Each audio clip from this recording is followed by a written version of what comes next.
नमस्कार,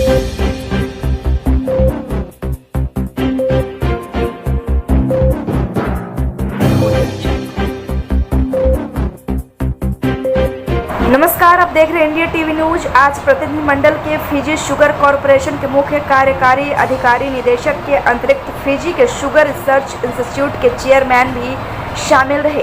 प्रतिनिधियों का स्वागत करते हुए नरेंद्र मोहन निदेशक राष्ट्रीय संस्थान द्वारा संस्थान की गतिविधियों के बारे में एक प्रस्तुति प्रदान की गई। उसके बाद उन्होंने फिजी के प्रतिनिधियों को भारतीय चीनी उद्योग में हाथ के विकास के बारे में जानकारी दी कि इसे वित्तीय रूप से टिकाऊ बनाया जा सके।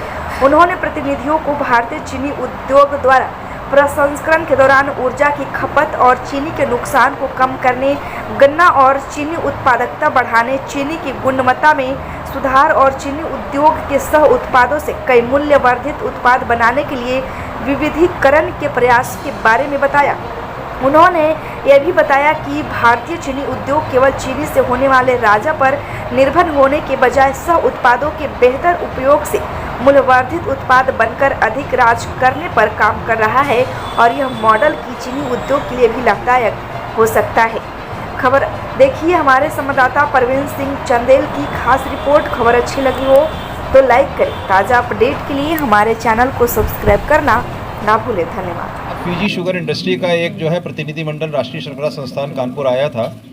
फिजी का जो प्रतिनिधिमंडल आया था वो ये जानना चाहता था कि राष्ट्रीय शर्करा संस्था की क्या गतिविधियां हैं, हम किन क्षेत्रों में काम कर रहे हैं और किस प्रकार से राष्ट्रीय शर्करा संस्था फिजी शुगर कॉरपोरेशन की और फिजी में जो चीनी उद्योग है उसकी जो है सहायता कर सकता है। फिजी में चीनी उद्योग की अपनी समस्याएँ हैं, वहाँ पर फार्म की प्रोडक्टिविटी भी कम है और चीनी मिलों की प्रोडक्टिविटी जो है वो भी कम है और इसके साथ ही साथ वहाँ पे कोई डाइवर्सिफिकेशन या बाई प्रोडक्ट का यूटिलाइजेशन नहीं होता।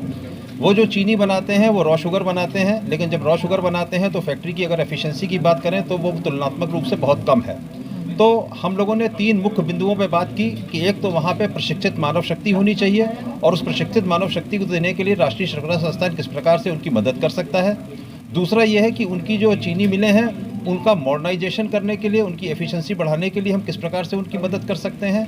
और तीसरा बिंदु ये था कि केवल चीनी ना बना के जो उसके सह उत्पाद हैं उससे विभिन्न प्रकार के उत्पाद बना के वो किस तरीके से अपनी आय को बढ़ा सकते हैं। तो ये 3 बिंदुओं पे बात हुई और उस सारे जो हमारे आज का जो डिस्कशन था उसमें हमारी मंत्रालय से आई हुई हमारी जो शर्करा प्रशासन की निदेशक हैं मैडम मार्गरेट, वो भी मौजूद थी और अब हम लोगों की एक ये सहमति बनी है कि वो फिजी में जाएंगे, इसके ऊपर चर्चा करेंगे अपने मंत्रालय में और दोनों पक्षों के बीच में राष्ट्रीय शर्करा संस्थान और फिजी शुगर इंडस्ट्री के बीच में एक MOU साइन किया जाएगा और उसके तहत हम आगे के कार्य संपादित करेंगे।